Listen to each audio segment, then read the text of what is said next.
The text in which I am going to be speaking from this morning is found in the book of Luke, chapter 15. But to really get our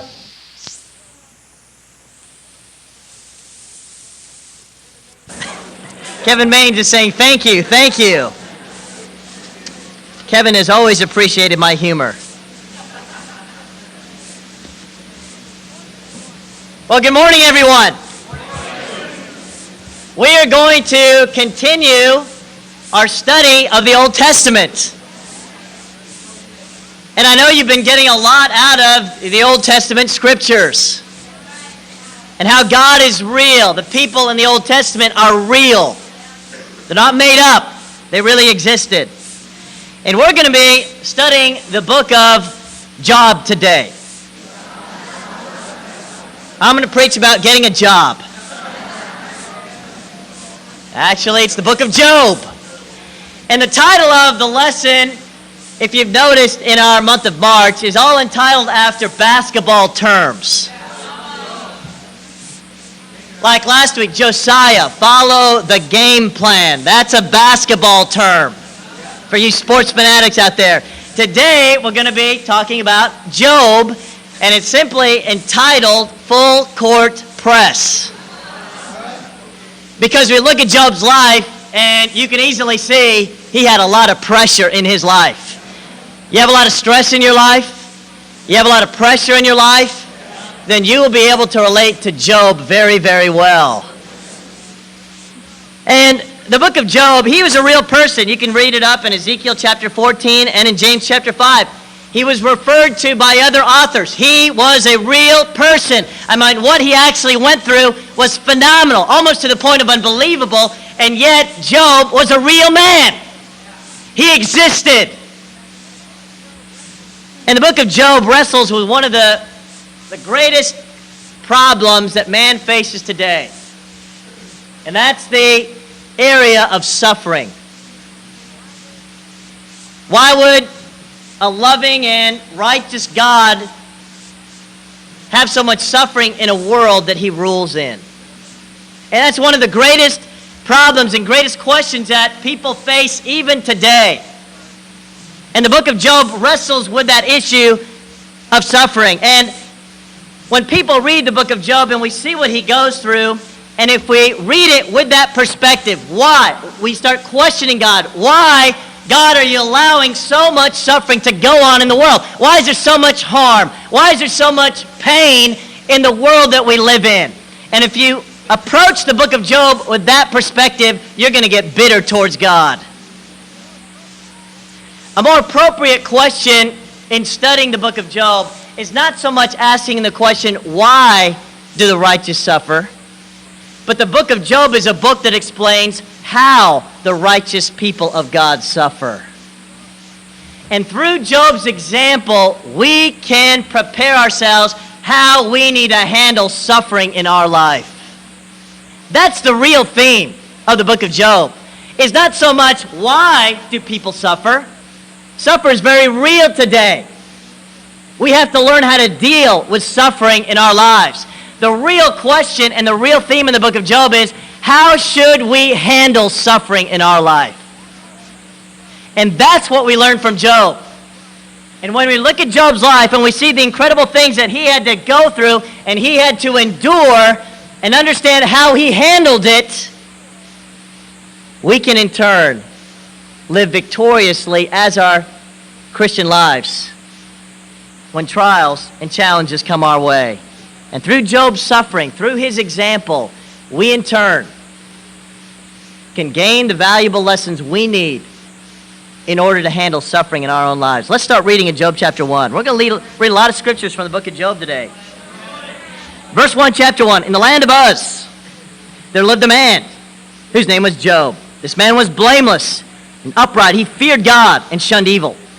He had 7 sons and 3 daughters, and he owned 7,000 sheep, 3,000 camels, 500 yoke of oxen, 500 donkeys, had a large number of servants. This guy had a farm.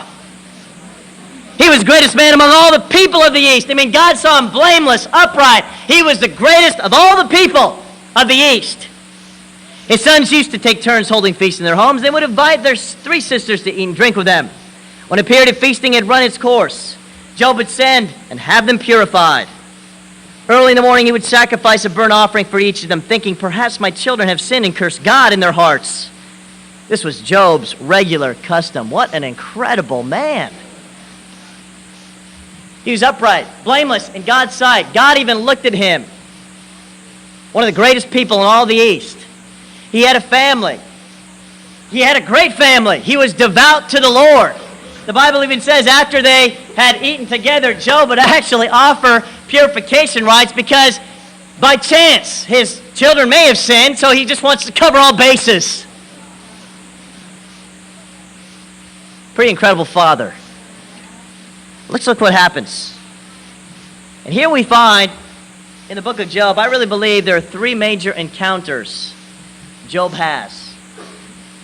Three major events that Job has in his life.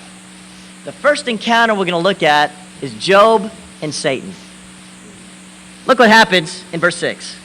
One day the angels came to present themselves before the Lord, and Satan also came with them. The Lord said to Satan, where have you come from? Satan answered the Lord, from roaming through the earth and going back and forth in it. Then the Lord said to Satan, have you considered my servant Job? There is no one on earth like him. He's blameless and upright, a man who fears God and shuns evil. Does Job fear God for nothing? Satan replied. Have you not put a hedge around him and his household and everything he has? You have blessed the work of his hands so that his flocks and herds are spread throughout the land. But stretch out your hand and strike everything he has, and he will surely curse you to your face.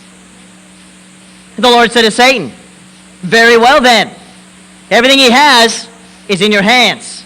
But on the man himself, do not lay a finger. See, the Bible says that Satan actually has access to heaven. Revelation chapter 12 talks about how Satan accuses the saints. Satan will actually do that. He will accuse us as disciples before God. He will make us feel guilty. He will accuse us. He will strike our conscience. He will rob our confidence in God. That's what Satan will do. Because there's a battle at hand. And here we find a conversation between God and Satan. Unknown to Job. Job has no idea that this conversation is going on in heaven. But God and Satan are having this conversation about Job. And God asks Satan, where have you been coming from? From roaming throughout the land. See, Satan is not all-powerful. He's not ever-present. He is limited. Satan is a created angel that had fallen from God, rebellious towards God. Satan is limited. He's not like God. Satan needs permission from God. And here we find God saying, hey, there is Job. Have you considered him? He is upright and blameless. He'll do the job. And Satan started accusing Job in front of the Lord. And Satan began to basically argue with God. Well, the only reason why Job worships you, God, is because you've blessed him. But take away all the things he has, and he'll curse you to your face. See, we've got to become people in our Christian walk. We cannot draw close to God and feel great about God because we get blessed. We got to become a people who are fired up about God and close to God regardless of whether we have much or have little. And so Satan starts accusing Job in front of the Lord. And Job doesn't realize that he's going to be the object of a battle here. He is going to be used by God, Exhibit A. God is going to use Job, unknown to Job, as a tool to rebuke all of Satan's lies. God is going to use Job to basically prove to Satan, Satan, yeah, take away all he has, and guess what? Job will still be faithful to me. Not because he's getting blessed, but because he loves me. You know, God is looking for people like that.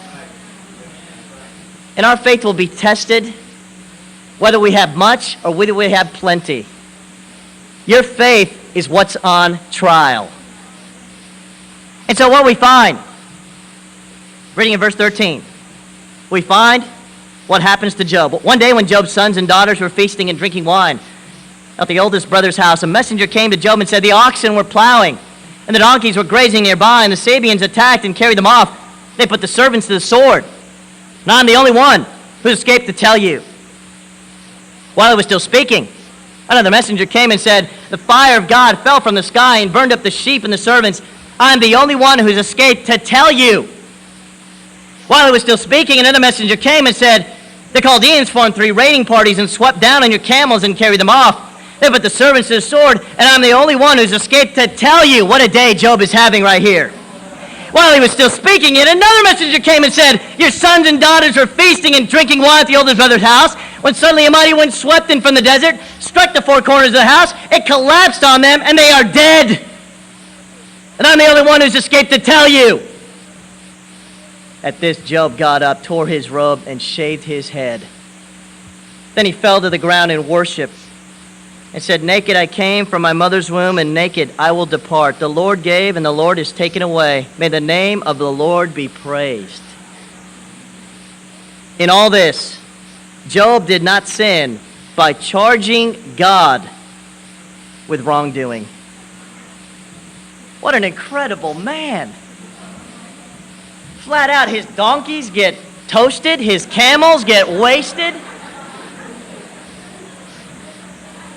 his servants get beaten, killed by the sword, and then flat out the fire comes, a wind comes, destroys the house, kills all his family. This is a horrible day. Have you ever had a day like that? You get news after bad news after bad news after bad news. The phone keeps ringing. Bad news, bad news, bad news, bad news. Calgon, take me away.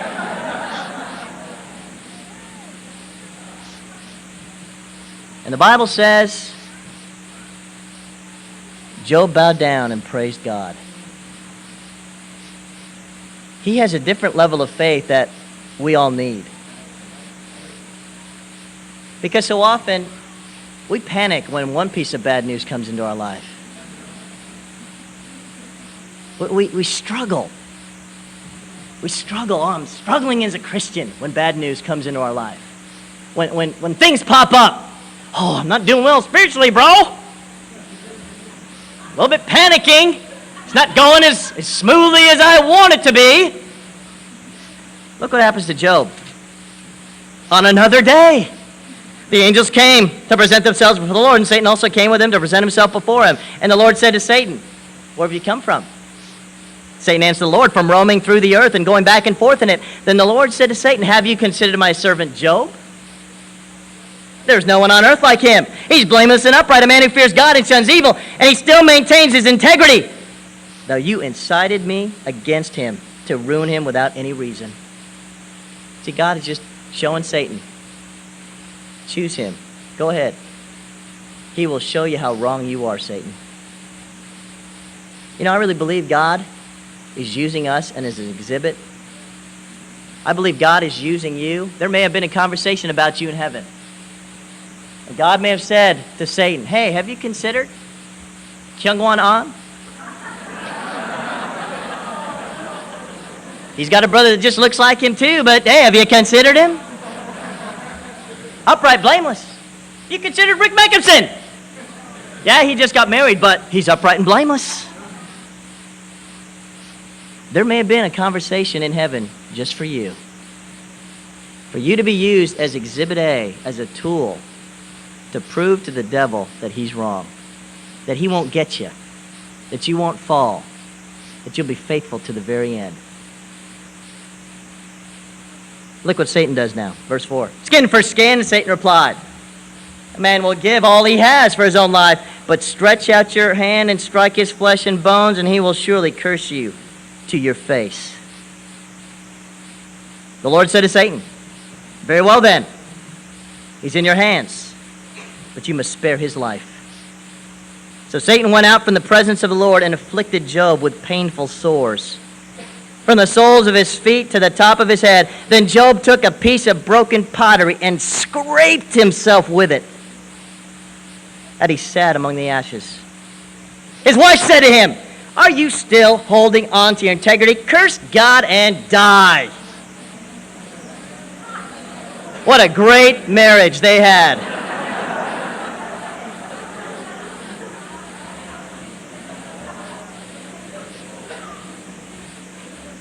What an encouraging wife.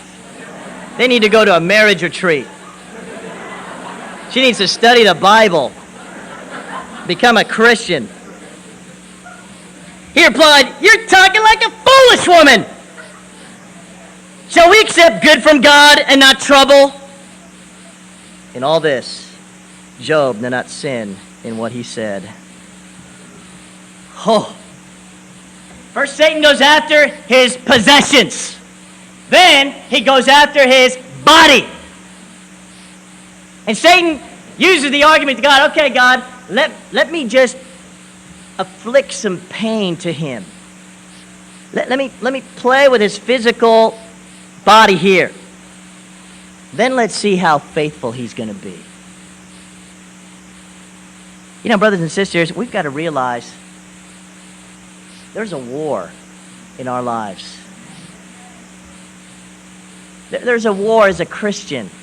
There is a battle for your soul, whether you're going to compromise and follow the devil or you're going to really give it all up and follow the Lord.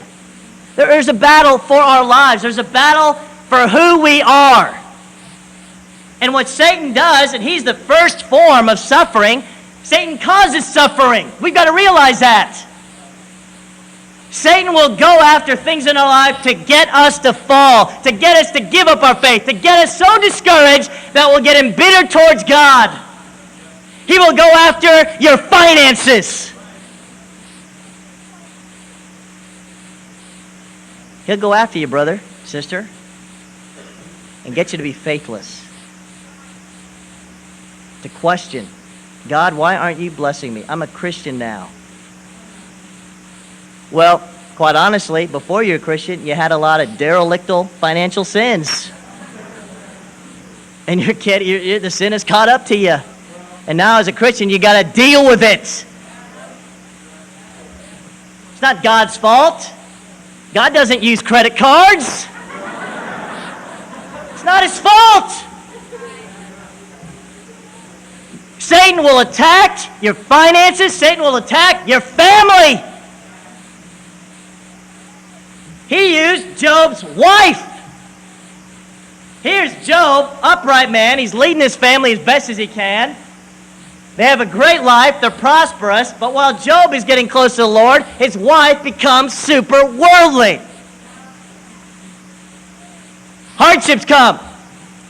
Job, what are you whining about? You're such a whiner, Job. Just curse God and die. Satan uses man. He used Judas. He used Peter. Satan can use man to cause suffering. Suffering comes from different places. Suffering comes from Satan. Suffering comes from man. Man against one another. I mean, if you go out and shoot someone in the head and kill them, you're going to cause some suffering. It's not strange we have suffering in the world. Sin causes pain. If you're having an immoral relationship with someone before you're married, there's going to be pain.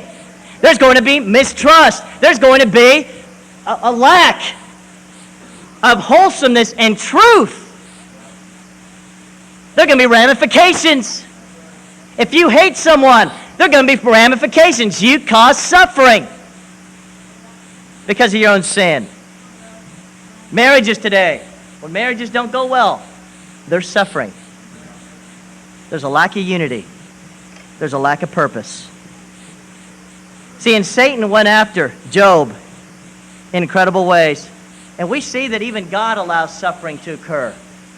We can think back all the way in the Garden of Eden, when man and woman sinned, Adam and Eve. Man was subjected to suffer, to work the fields, whereas women were subjected to pain in child labor. And you ask the mothers in this room, that's very real. And so we see that Satan is a form of suffering, our sin is a form of suffering, and even God allows suffering to occur. But with a purpose. It's to get us to depend solely on Him. You know, look what it says in 1 Peter chapter 4. Look over there in 1 Peter chapter 4.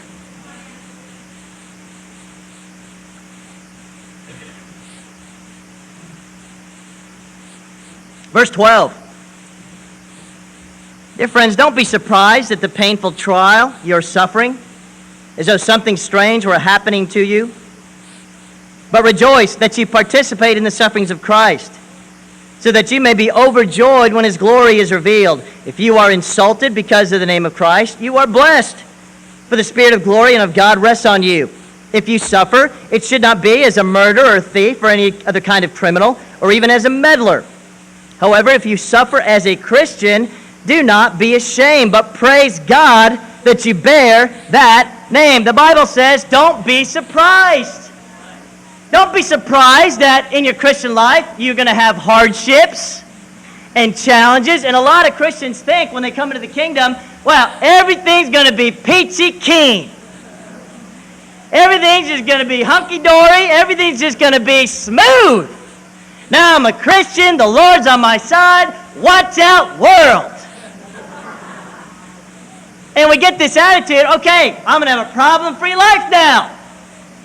Everything's going to be smooth sailing. You are dead wrong. Some of us as Christians have had, and we're more sensitive to even more problems now in our life than we were before. The Bible has removed the veil from your eyes. The Scriptures have made you sensitive and no longer dull to the spiritual truths of this world. Many of you as Christians carry on people's burdens more than you ever had before. Before you were a Christian, you were just selfish. You didn't care about anyone else. You didn't deal with anyone else's problems. Now you are dealing with other people's problems. And you feel like you're suffering. This passage in context had to do with first century Christians who were being physically tortured to death for their faith. We're not there yet, gang. We're still meeting in the plush Red Lion. We're not there yet. But the challenge for you as a disciple is to accept good and accept trouble from the Lord. See, I'm not surprised why people who are studying the Bible, they have bumps. You know, people studying the Bible to become a Christian. Now, don't you think Satan's going to get a little upset about that? Don't you think he's going to get a little angry, a little ticked off that there's another soul studying the Bible, wanting to become a Christian? What is he going to do? He's going to start doing things in your life. He'll attack your family.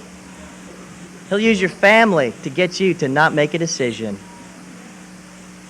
But my mom, she's so sweet. My dad, he's so adorable and cute. How could the devil do that? Let me tell you, the devil used one of the apostles to try to stumble the Lord. Satan will go after your health. You ever notice why people get sick and they just get sick and bad? Let me tell you, brothers and sisters, Satan is behind sickness. He is a factor when people get ill. Why are people suffering and ill? I can't believe. Why does my relative have this disease? Why is this happening? Why is that happening? We may not know all the specifics, but the Bible is clear. Satan is involved even in our physical health. I know when disciples are not doing well physically, that's a susceptible time for them not to do well spiritually. Sickness brings on a weakness in our lives, spiritually. Don't be surprised. Don't be surprised if you go home and you find your car, it's been robbed, no longer there. Don't be surprised. I appreciate this one sister in the Latins. She's getting ready for Women's Day. And the night before, Friday night before Women's Day, she was helping with registration and all that, and she left one of the Christians' homes, and she was walking to the car right out, this is in Glendale, right out to the car. And upon arriving in the car, there were 3 guys there. They're trying to force her into the car. She goes, no, don't, no, I don't want to do this. And they're trying to force her in the car. And she's saying, here, take my money, take my purse, take the car, but my Bible's in there. Give me my Bible.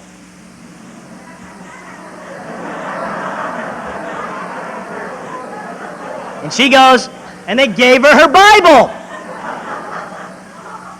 They took her car. Now, for many of us, that would that would rattle us. The next morning, she was there early at the hotel, working registration for Women's Day. And that day, she baptized someone. Don't be surprised if things come into your life and rattle you and shake you. You are in a spiritual war. Satan's going to go after your health, your family, your finance. He's going to go anything you have to try to trip you up spiritually so you never make a decision to be faithful to God. Go back to the book of Job.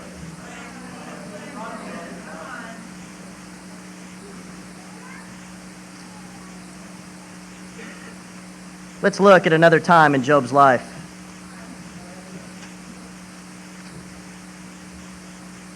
What we find in the second encounter that Job has, we find that the first encounter that Job had was with Satan.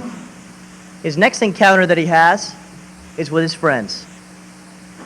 And it's amazing, in the latter part of chapter 2, all the way to chapter 37, what you find in these chapters in the book of Job is a dialogue between Job and his friends. Job is trying to find comfort in his friends. His friends are rebuking him, not bringing much comfort.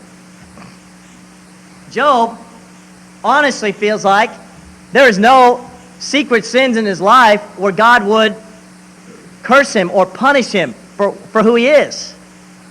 He's honestly and genuinely, he's gone through the spiritual files there. He says, God, I feel like I've done everything right. Is there anything wrong that I've done that I need to know of? Because that's how we think. We think God's going to bless us if we remain righteous. And he will. But Jesus was the most righteous person in all the world, and yet he suffered the most. So God doesn't just bless us because we're righteous. And blessings don't come because we're righteous.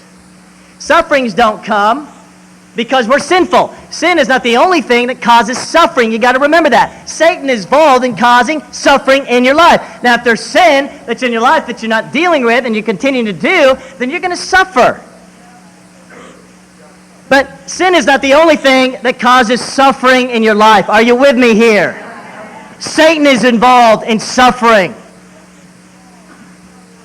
And look what it says in verse 11 in chapter 2. When Job's 3 friends, Eliphaz, the Temanite, Bildad, the Shuhite, Zophar, the Naamathite, heard about all the troubles that had come upon him, they set out from homes and met together by agreement to go and sympathize with Job and comfort him.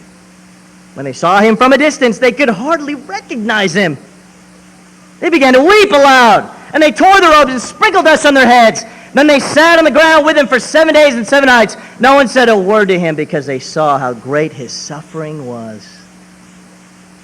Job's 3 friends come, and initially they come to actually comfort him. But in reading the book of Job, and if you read the book of Job there, you'll find that actually what his friends ended up doing was not really comforting him, but they actually started criticizing him. And so you've got to realize Job, in God's eyes, was upright and blameless. Even God saw him righteous. And God had no reason, and that had no consequence of allowing the suffering to happen in his life, but to prove to Satan that righteous people will stay faithful even when things are taken from their lives. He was using Job as an example. And the dialogue that you find in chapters 3 through 37, each of Job's friends had different times to have conversations with Job. And the similar angle in which they were approaching Job kind of went like this. God blessed the righteous and afflicted the wicked. That's how they were thinking when they were talking with Job. God blesses the righteous, God afflicts the wicked. Step 2 is God is afflicting Job. For some reason, God is punishing Job. Therefore, Job must be a wicked sinner. And that's how Job's friends were approaching him. That's how they're going to counsel him. See, and I really believe we can learn a lot from this. Because sometimes we counsel each other. And if things aren't going right in each other's lives, yes, there may be sin that needs to be dealt with. There may be irresponsibility. There may be a lack of discipline, a lack of self-control. There may be impurity. There may be a bunch of sins that are involved that really do cause suffering. But I do think, brothers and sisters, we have to keep our spiritual eyes and mind open to the fact that all of us are under attack. That sometimes it's more than just sin in our lives that's causing the grief and causing the turmoil. It could be Satan. And so often in our counseling times, brothers and sisters, we can't be a brother or sister that's so quick to just pound people spiritually.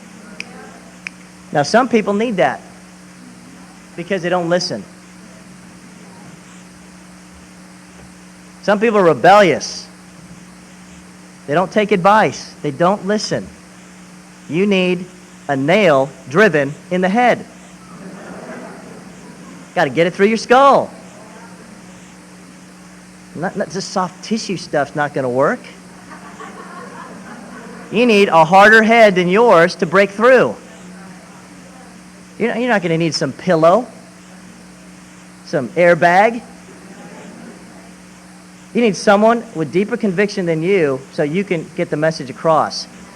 And we've got to understand that. See, Job's friends went after Job. They just rebuked him, tried to correct him, tried to give all their spiritual wisdom and try to comfort Job. And Job's sitting here, what are you guys talking about? I know as much as you. And I'm just coming to you to get sympathy and comfort, and you're not comforting me at all. And see, that's a shallow understanding. When we only have the basic understanding that God blesses the righteous and He afflicts the wicked. And so therefore, I must live my Christian life righteously so I can be blessed. If God doesn't bless me, then I won't be faithful to Him.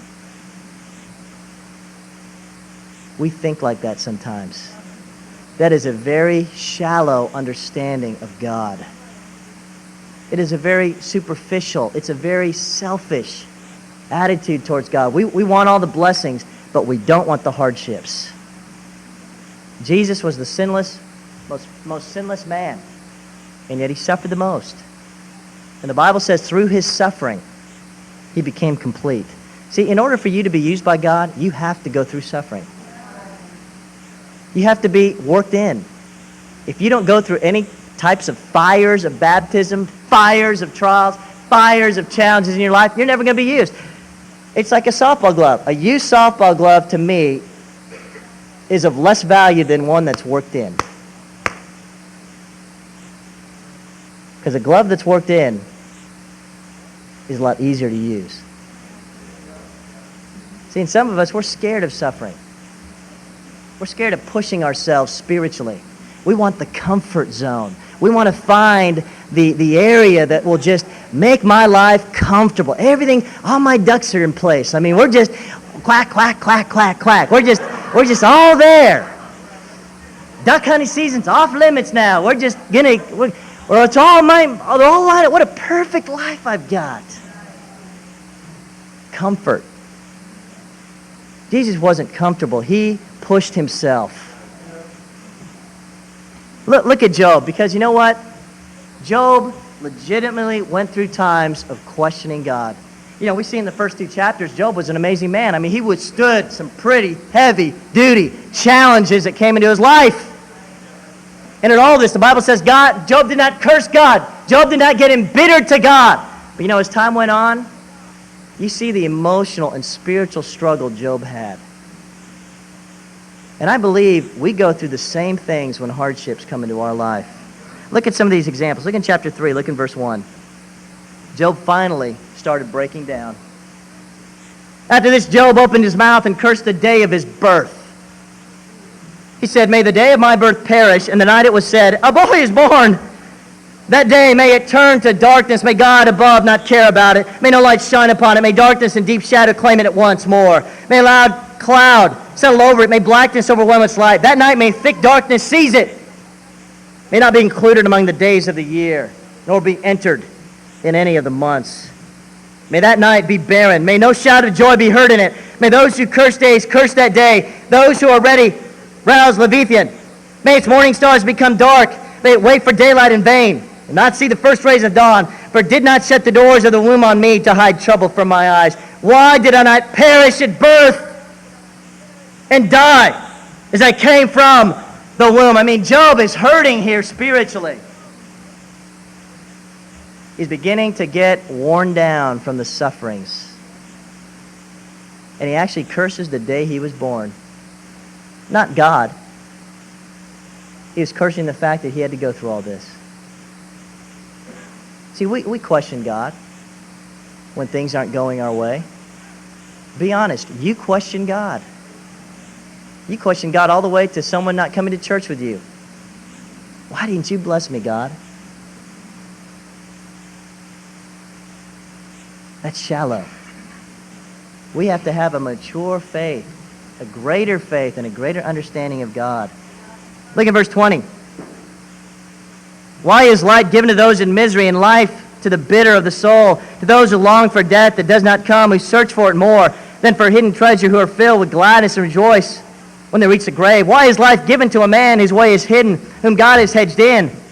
For sighing comes to me instead of food. My groans pour out like water. What I feared has come upon me. What I dreaded has happened to me. I have no peace, no quietness. I have no rest, but only turmoil. I mean, Job is now living the life he very feared, feeling as if God had abandoned him because trouble had come upon his life in great and incredible ways, where the Bible says Job was no longer at peace. He was no longer at rest, but he was in turmoil. You know, there are people today who feel those exact things. There's no rest. There's no turmoil. There's no quietness of soul, because we're in a spiritual battle. You know, it's easy to worship God when things aren't going well, because we're getting humbled. But where the challenge for us, I really believe as disciples, is to worship God when things are going well. Deuteronomy chapter 8 talks about that. Don't forget the Lord. And that's the biggest challenge for Christians today, is when things are going well, we actually don't go to God as much. We only go to God when we need help. And we don't have that relationship. We're very selfish, wanting things from God and not wanting to give to Him the way He deserves. Look in chapter 6. You know, and back and forth, Job's friends keep, Job pours out his heart emotionally, and then his friends just keep pounding on him. They tell him, man's a sinner. God punishes sin. You're a wicked man, Job. I mean, that's basically the kind of conversations they were having with Job. Look at chapter 6. Look at Job, verse 14.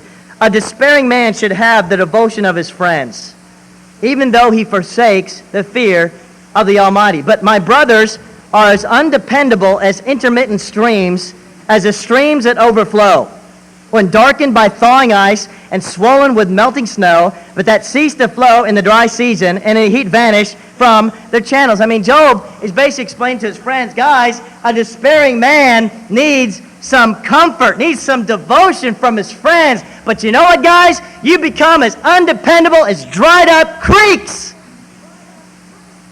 You're not comforting me at all. You're bringing me more grief than comfort. And see, our fellowship needs to be one of bringing comfort to one another. That's the power of the Christian church, brothers and sisters. Comfort one another. Now, there may need to be some storms before you get to the comfort, but you got to fight through those. Look in chapter 7. I want you to get an idea of what Job was emotionally going through. Verse 7. Remember, O God, that my life is but a breath. My eyes will never see happiness again. The eye that now sees me will see me no longer. You will look for me, but I will be no more. As a cloud vanishes and is gone, so he who goes to the grave does not return. He will never come to his house again. His place will know him no more. Therefore, I will not keep silent. I will speak out in the anguish of my spirit. I will complain in the bitterness of my soul. Am I the sea or the monster of the deep that you put me under guard? When I think my bed will comfort me and my couch will ease my complaint, even then you frighten me with dreams and terrify me with visions, so that I prefer strangling and death rather than this body of mine. I despise my life. I would not live forever. Let me alone. My days have no meaning. I mean, Job is talking to God. What is man that you make so much of him, that you give him so much attention, that you examine him every morning and test him every moment? Will you never look away from me or let me alone even for an instant? If I have sinned, what have I done to you, O watcher of men? Why have you made me your target? Have I become a burden to you? Why do you not pardon my offenses and forgive my sins? For I will soon lie down in the dust. You will search for me, but I will be no more. Job was struggling. He was fighting spiritually to stay faithful. You can see Job starting to complain. He starts getting embittered by his circumstances. Are you embittered? Are you unhappy as a disciple with the circumstances you were in? Are you unhappy? Are you complaining at work? Are you complaining at school? Are you complaining about your roommate situation? Are you just chronically complaining? You're not doing well spiritually. You're embittered in your soul. I mean, to the point where God frightened Job even in dreams. I mean, even at night he couldn't get away from this life.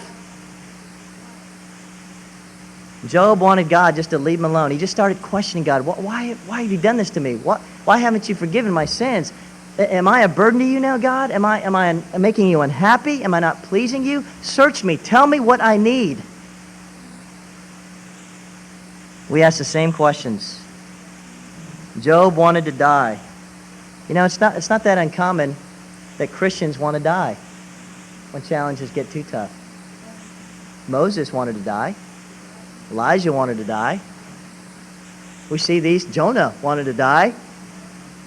Men and women who are being used by God are pushed to the max. Or sometimes the level of pressure, the full court press is challenging. You ever feel that as a Christian? Pressure? Stress?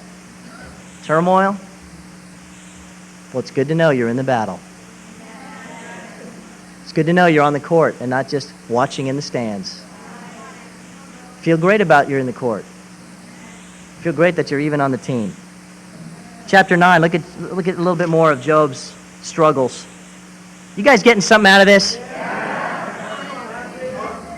Verse 25, my days, look at Job says, my days are swifter than a runner. They fly without a glimpse of joy. They skim past like the boats of papyrus, like eagles swooping down on their prey. If I say I will forget my complaint, I will charge my expression and smile.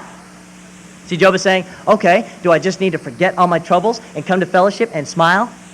That's all I need to do, just put on his smile and come around and yeet. How's it going, bro? Great. Going great. I'm dying inside, but great. Yeah, I'm fired up. No, you're not. You're hurting. But the issue is, are you going to God? Or are you trying to handle it on your own? And you will suffer if you handle it on your own. I still dread all my sufferings, for I know you will not hold me innocent. Since I am already found guilty, why should I struggle in vain?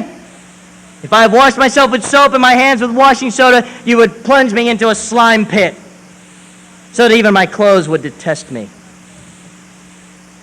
God is not a man like me, that I might answer him, that we might confront each other in court.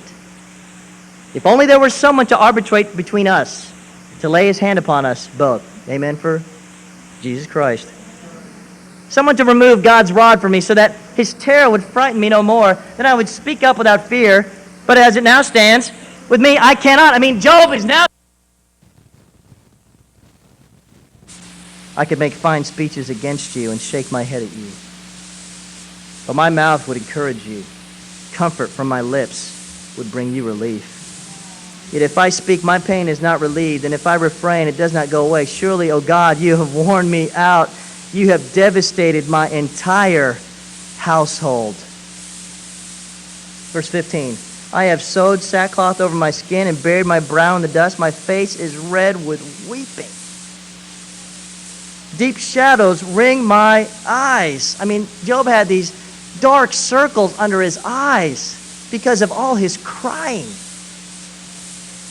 Because of how remorse his life had become. Because of all the pain. Because of all the challenges. All the struggles. He was broken.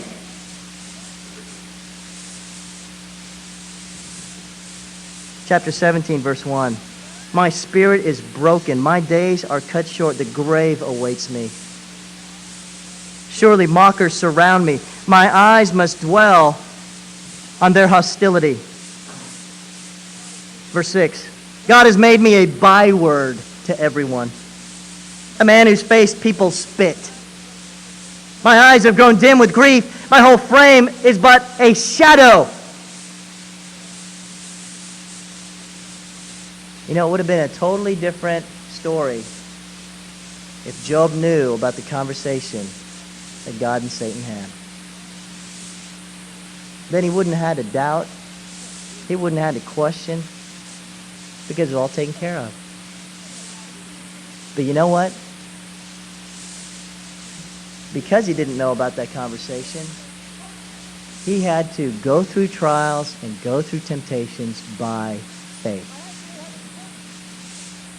And brothers and sisters, that sums up our life. You don't know what troubles are going to come your way, but they will come. You don't know what kind of hardships are going to come your way, but they will come. And the true test is your faith, whether you're going to be faithful or whether you're going to curse God and die. Look at chapter 18. Look at one of his friends. Then Bildad, the Shuhite, replied, when will you end these speeches? Be sensible, and then we can talk. What a great friend. Job, you're just foolish. You're just going off. You don't know what you're talking about. When you gain some sense, and then we can further our conversation.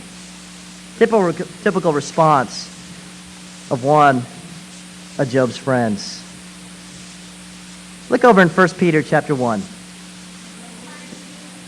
There are many reasons and there are many purposes for suffering.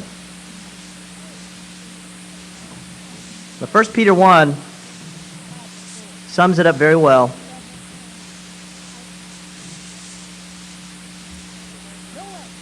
Chapter 1, verse 6, it says, in this ye greatly rejoice, though now for a little while you may have had to suffer grief in all kinds of trials. These have come so that your faith, of greater worth than gold, which perishes even though refined by fire, may be proved genuine. It may result in praise, glory, and honor when Jesus Christ is revealed. There's one major reason, and one major purpose for us to have to suffer.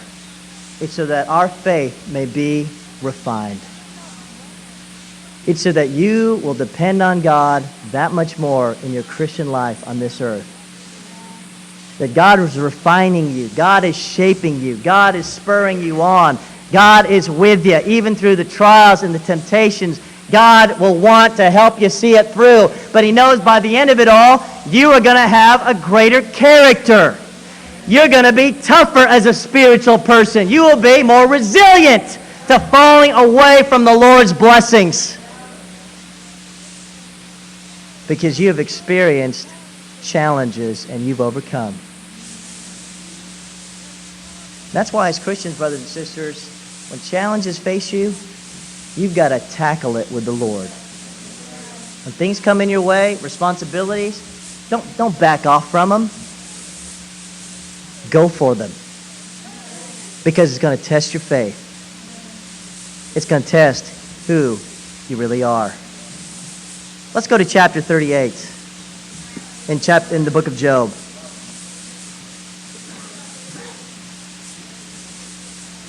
So we see the first two encounters, one with Satan and one with the miserables.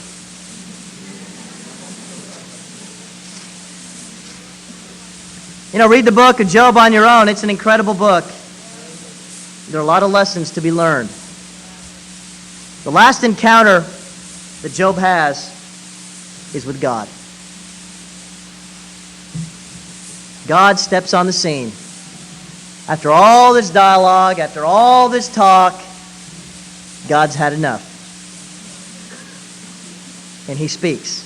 And when God speaks, you listen. God is bigger than E.F. Hutton. Much bigger. Job chapter 38. We find God stepping in on the scene. And now he actually questions Job. Because all this time, God had blessed Job. Job is starting to get embittered. Job is starting to complain about his circumstances. Job is actually starting to challenge God. God, I'll take you to court. I'm going to speak up. And now God challenges Job. Verse 1. Then the Lord answered Job out of the storm. He said, who is this that darkens my counsel with words without knowledge? Brace yourself like a man. I will question you, and you shall answer me. God is saying, since you seem to know so much about me and my ways, then I can just ask you some simple questions and you should be able to answer me. Since you've challenged me so boldly, Job, I'd like to challenge you. Yikes.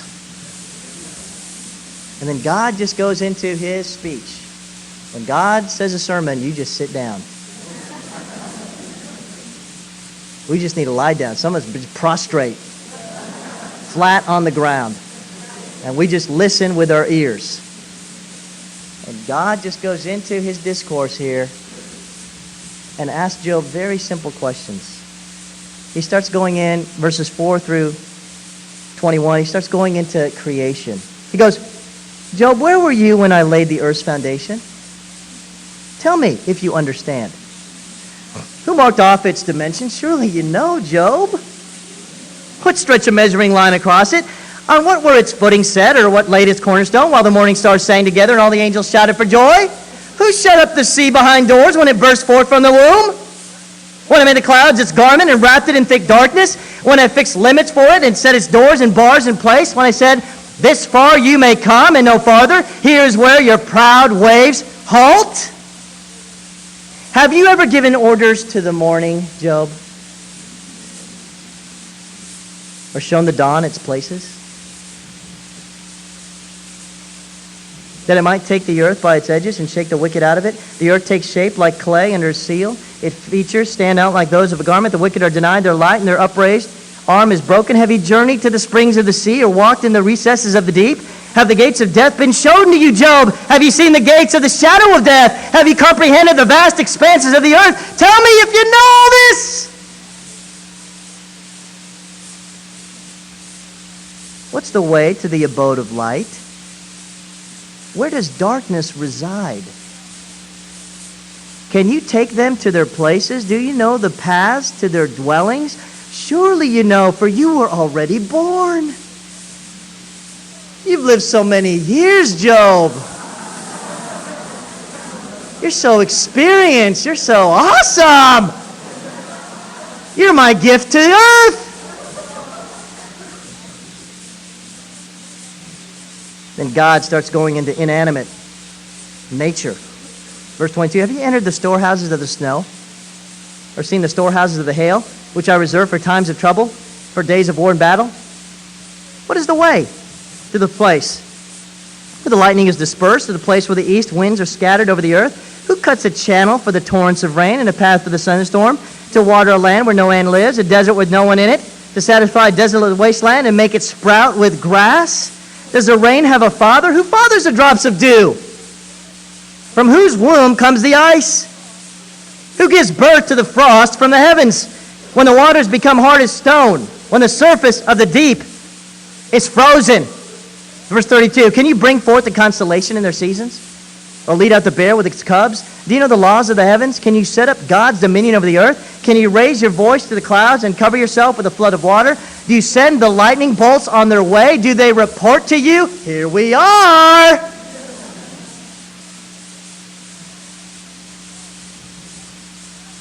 He's trying to get Job to understand his position in life. Then he starts going into the animals. Verse 39. Do you hunt the prey for the lioness? Satisfy the hunger of the lions when they crouch in their dens or lie in wait in the thicket? Who provides food for the raven? When its young cry out to God and wander about the lack of food? Do you know when the mountain goats give birth? Do you watch when the doe bears her fawn? Do you count the months till they bear? Do you know the time they give birth? They crouch down and give birth forth their young. Their labor pains are ended. Their young thrive and grow strong in the wilds. They leave and do not return. Think of verse 19. Do you give the horse his strength to clothe his neck with a flowing mane? Do you make him leap like a locust, striking terror with his proud snorting? He paws fiercely, rejoicing in strength, and charges into the fray. He laughs at fear, afraid of nothing. He does not shy away from the sword. The quiver rattles against his side, along with a flashing spear and lance. In frenzied excitement, he eats up the ground. He cannot stand still when the trumpet sounds. At the blast of the trumpet, he snorts. Aha! He catches the scent of the battle from afar, the shout of commanders and the battle cry. Does the hawk take flight by your wisdom? And spread his wings toward the south? Does the eagle soar at your command and build his nest on high? He dwells on a cliff and stays there at night, a rocky crag in his stronghold. From there he seeks out his food. His eyes detect it from afar. His young ones feast on blood. And where the slain are, there he is. And then look what God says to Job. The Lord said to Job, will the one who contends with me, the Almighty, correct him? Let him who accuses God answer him. God is now done. He's saying, answer me, Job. Job, where were you? Who did all these things? Are you my equal, Job? I'm the dad, Job. You're the son. Answer me if you can. Look at Job, man. Verse 3. You know, earlier he wanted to bring him to court, right? I want to take him to court. Then Job answered the Lord, I'm unworthy. How can I reply to you? I put my hand over my mouth. I spoke once, but I have no answer. Twice, but I will say no more. Job started getting the picture. Okay, you're much greater than I am, God. I'm loving my life now, Lord. I love you, love life, love my sores, love everything. Love my troubles, love my trials. I'm I'm fired up. You know what? The Lord went after Job again. You know why? He went after Job for some reason. I think Job didn't really repent. That's why the Lord still had to pound on him. And the Lord went after him again. Look at verse 6. And the Lord spoke to Job out of the storm. Brace yourself like a man. I will question you, and you shall answer me, Job. You are not fully repentant. You say the right things, but your heart's not there.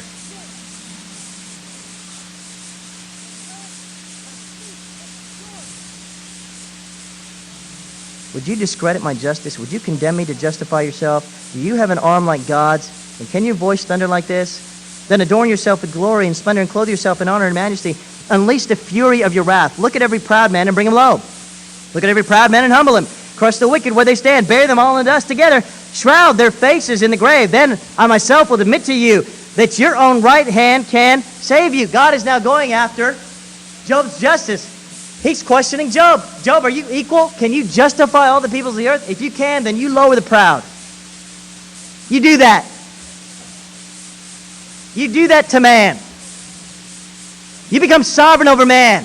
And you know what? I'll admit, then you're equal with me. And then God goes into these two beasts, like the hippopotamus and the crocodile. He starts talking about hippos and crocodiles, how great these beasts are, and how uncontrollable they are in Job's eyes. You know, look what it says in verse 10 and 11 of chapter 41.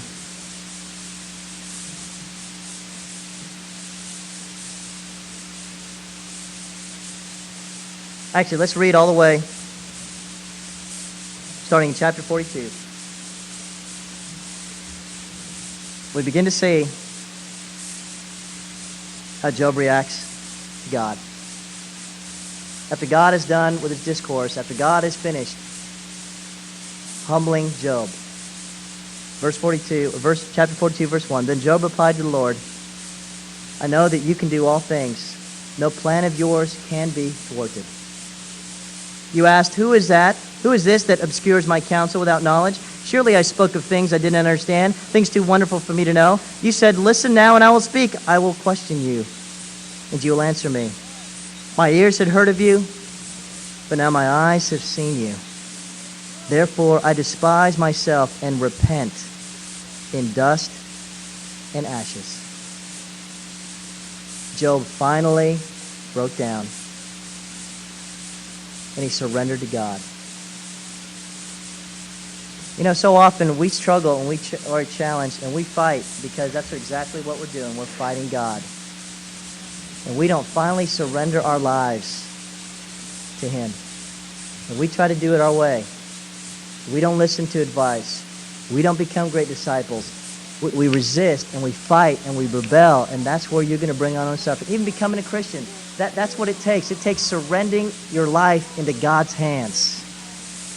That's what it means to study the Bible and become a Christian. You're learning how to surrender, to deny yourself, to give up yourself to God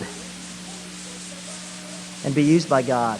And by never submitting, never surrendering your life to God, you will never be used to the potential that God had you born for.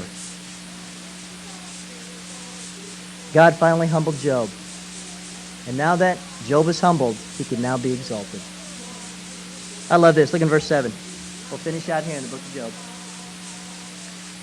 After the Lord had said these things to Job, he said to Eliphaz the Temanite, I am angry with you and your two friends because you have not spoken of me what is right, as my servant Job has. So now take 7 bulls and 7 rams, go to my servant Job, sacrifice burnt offering for yourselves.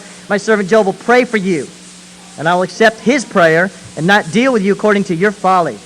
You have not spoken to me what is right, as my servant Job has. So Eliphaz the Temanite, Bildad, Shuhite, Zophar, the Naamathite, did what the Lord told them, and the Lord accepted Job's prayer. That's awesome. First thing God does, man, he just rebukes Job's friends. See, now that Job's been humbled, Job can be exalted. What's the first thing God does? He just flat out rebukes these friends. And you have not spoken to me what's correctly, as Job has. And I'm going to have Job now pray for you bozos. And I'm going to accept his prayer. Man, that would have been a tough prayer for Job. God, forgive these miserables. Caused me a lot of grief, a lot of pain, but forgive them. Verse 10, look at this. After Job had prayed for his friends, the Lord made him prosperous again and gave him twice as much as he had before. All his brothers and sisters and everyone who had known him before came and ate with him in his house. They comforted and consoled him over all the trouble the Lord had brought upon him, and each one gave him a piece of silver and a gold ring. The Lord blessed the latter part of Job's life more than the first. He had 14,000 sheep, 6,000 camels, 1,000 yoke of oxen, and 1,000 donkeys. And he also had 7 sons and 3 daughters. The first daughter he named Jemina, the second Keziah, and the third Karen-Happuch. Nowhere in all the land were there found women as beautiful as Job's daughters. And their father granted them an inheritance along with their brothers. After this, Job lived 140 years. He saw his children and their children to the 4th generation, and so he died old and full of years. Only when you are humble, 1 Peter 5, can God exalt you. So God humbled Job, and then he finally honored him. And the lessons that we need to take from the book of Job today, brothers and sisters, is you got to trust that God is in total control of your life. You've got to be willing to accept the good that comes in your life, and you've got to be willing to accept the bad. And because of Job's life, we learn valuable lessons on how we should respond through suffering. Not why we should suffer, but how we should suffer in our Christian walk. Let's be faithful to God. Let's trust the Lord. Let's make Him happy. Thank you very much.